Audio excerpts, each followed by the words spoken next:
Welcome to the 700 Club. Thanks so much for joining with us. Dozens of soldiers killed, civilian casualties. Blood has already begun to flow from Russia's attack on Ukraine. Bombs are exploding in several cities, and Russian troops are advancing on several fronts. President Putin has vowed to stop anyone who tries to interfere. While countless people are fleeing for their lives, Ukraine's military force is fighting back, and President Zelensky is calling for citizens to take up arms. CBN's Brody Carter reports on the outbreak of war in Ukraine.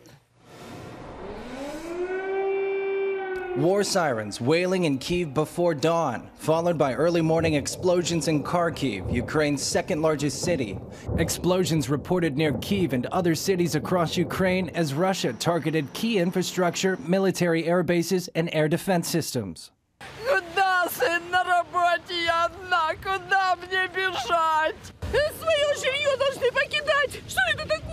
The bombing sent Ukrainians scrambling for safety. These scenes were from the port city of Mariupol, people lining up at ATMs and packing up their cars. In Kyiv, the capital, traffic backing up as far as the eye can see. Overnight, President Putin announced the beginning of Russian military operations in Ukraine, disguising his full-scale invasion as a mission to support Russian rebels in the Donbass region of Luhansk and Donetsk, land he claims belongs to Russia. Now a doorway for Russian troops into Ukrainian territory. It won't be bloodless. There will be suffering. There will be sacrifice. Ukraine's foreign ministry says they've landed in the southern port of Odessa, crossing into Kharkiv. This security footage shows Russian military crossing into Ukraine from Crimea, the peninsula seized by Russia in 2014. Ukrainian forces are fighting back in Donbass, as well as regions in the north and south. Dozens of soldiers reported dead so far, as well as civilian casualties. President Zelensky calling on Ukrainians to rise up and fight the invaders in the cities and town squares, encouraging citizens to take up arms. The country's UN ambassador delivering this message to Russia at last night's Security Council meeting. There is no purgatory for war criminals. They go straight to hell. Ambassador. Meanwhile, the world community is responding with promise of sanctions, but no military aid. We are banding together in strong terms to condemn these outrageous acts in the strongest possible terms. President Biden issuing a statement last night saying, quote, Russia alone is responsible for the death and destruction this attack will bring, and the United States and its allies and partners will respond in a united and decisive way. The world will hold Russia accountable. The president is expected to address the nation at noon today and announce crippling economic sanctions against Russia. The White House has been very clear it will not send troops into Ukraine, even to rescue Americans. However, U.S. troops are on the border with Poland and ready to help those fleeing from Ukraine. Brody Carter, CBN News. Well, George Thomas joins us now from Ukraine. So, George, tell us what's going on there. Thousands are fleeing the invasion. They're heading your direction. How are you preparing, and how's the city preparing for the humanitarian crisis? Yeah, I woke up early this morning as soon as I heard that Russia had invaded, and pretty much went to the streets, and there were long lines, Gordon, at the banks, at pharmacies, at grocery stores. People were walking very fast. Some were running. You could just sense the panic, the fear. They were all on their phones. And then obviously they realized that a sea of humanity is going to be heading their way. Local authorities here are expecting close to about 5 million people. Today, the mayor of the city of Lviv here, the largest city in the western part of the country, in essence showed a website and a map showing about 6,000 shelters that have opened up. They've been preparing for this for the last eight years. Area churches, synagogues. I was at the largest synagogue in Lviv yesterday, and they were already feeding families that had escaped from Kyiv as well as from the eastern part of the country. So Lviv, they call the city of lion. And so they love to welcome tourists, but they have said to me repeatedly, if the Russian bear comes, this lion will rise up. But these folks here in the city are ready to receive the sea of humanity coming their way. How much territory do you think Russia is trying to take right now? Yeah, if you look at a map of Ukraine, remember Gordon, you know this, Ukraine is the largest city in Europe outside of Russia. But if you look at a map of Ukraine, you have the Dnieper River, which is Europe's fourth largest river, that basically cuts the country in half, right? It flows from north to south all the way to the Black Sea.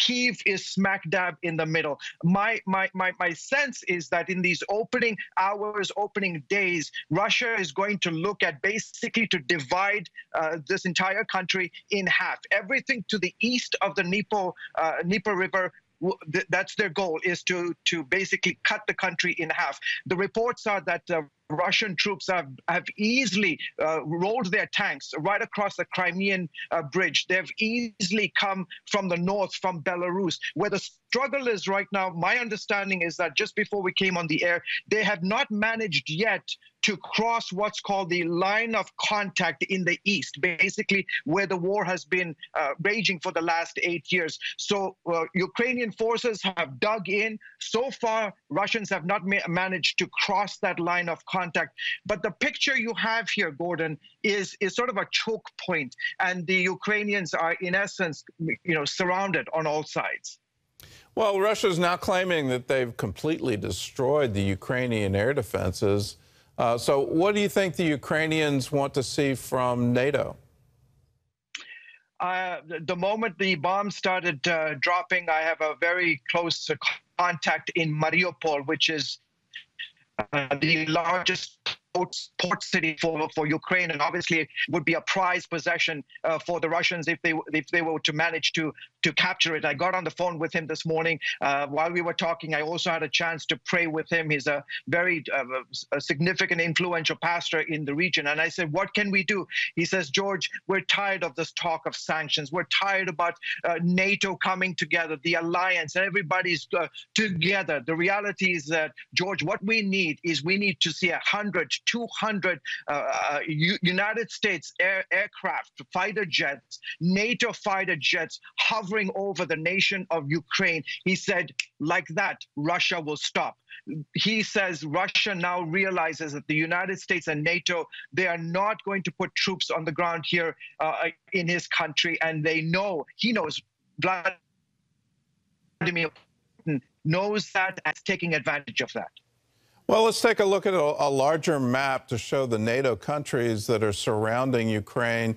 Yeah. If NATO fighter jets, if U.S. fighter jets get involved, I mean, there's a huge risk of this turning into World War III.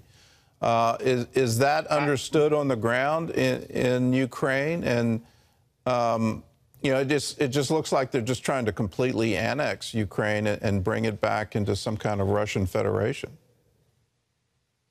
Oh, Gordon, that is absolutely what Vladimir Putin wants. And he has telegraphed it to the entire world. He said that I want to denazify Ukraine, this idea that Ukraine is filled with Nazis. And it was actually a Nazi coup that overthrew the regime of Viktor Yanukovych 8 years ago. And in fact, this past weekend at the Munich conference in Germany, Ukraine's President Zelensky, in effect, said to the rest of the world, listen, guys, we have for the last 80 years been a shield against the army, against the rest of Europe and NATO. The reality is that if Russia does manage to gobble up this entire country, look at that map, they will be on the doorsteps of Poland, Hungary, Latvia, Estonia, Lithuania, and in combination with Belarus has about 48,000 troops. Combine those two countries and Russia taking over Ukraine, you will have Russia at the doorstep of NATO. And so you ask the question about, this could be a World War III, absolutely catastrophic. Ukrainians will say, we are an independent country, we are democratic, we have enjoyed freedom for the last 30 years. What is worth dying for? That is what they're worth. That is what they're willing to die for in order to keep this liberty. They say it's between freedom and tyranny. They don't want to live under a dictatorial regime. All right. Well, George, I hope you're staying safe. I hope you have some evacuation plans. George Thomas reporting from Lviv, Ukraine. Well, Israel has been urging Jews in Ukraine to leave the country for weeks now, and many of them are making the Jewish nation their home. The most recent group arrived just a few days ago, and Chris Mitchell brings us the report. Nearly half of the passengers on this Ukrainian flight are immigrating to Israel. We are very excited that you're here. Minister of Aliyah and Integration Panina Tamano-Shata welcomed the newcomers. Our message is very clear for the Jews of Ukraine. The state of Israel will always be open for them, for whoever chooses to come here, to embrace them, to accompany them. Dozens of Ukrainian Jews on this flight are some of the regular arrivals sponsored by the International Fellowship of Christians and Jews. Given the precarious situation in Ukraine, it's expected many more Ukrainian Jews will make their way here to Israel. Israel was created to be a safe haven for the Jewish people. The organization has helped Jews return to Israel for decades. This is biblical prophecy coming to fruition. When you read the scriptures, how awesome is it that you don't only see it unfolding before your eyes, but that you're taking part in it. This is all possible, everything, all of these new immigrants coming off the plane in Israel, the fulfillment not only of their dream, but the dream of the prophets 2,500 years ago, is possible because Christians and Jews came together to bring them home. Although not a rescue flight, the passengers are glad to be free from an uncertain situation. We're scared because we don't know what happened, and we hope for our flight. We wait, and we waiting for our flight, and we were happy that we are now in Israel. 3 generations of the Zelensky family made the trip. We had a business in Donetsk. The first time they bombed all the businesses. Now we're afraid we'll lose everything again. Things are dangerous, and that's why we immigrated. It's an unbelievable experience. Reverend Johnny Moore, president of the Congress of Christian Leaders, says as a parent, he was happy to see freedom for these children. I just put myself in their shoes, the opportunity to be able to go someplace. And that's what the state of Israel is for the Jewish people all around the world. If they need to, should they choose to, whatever their reasons. And I'm so proud that the Christian community, for a full generation, has decided to take personal responsibility to bless the people of Israel in this very, very, very practical way. Chris Mitchell, CBN News, Ben Gurion Airport, Tel Aviv. Well, it's wonderful to see them making Aliyah, returning back to the nation of Israel. The modern-day miracle that Israel exists. We're coming close to the 75th anniversary. It's wonderful to see the return.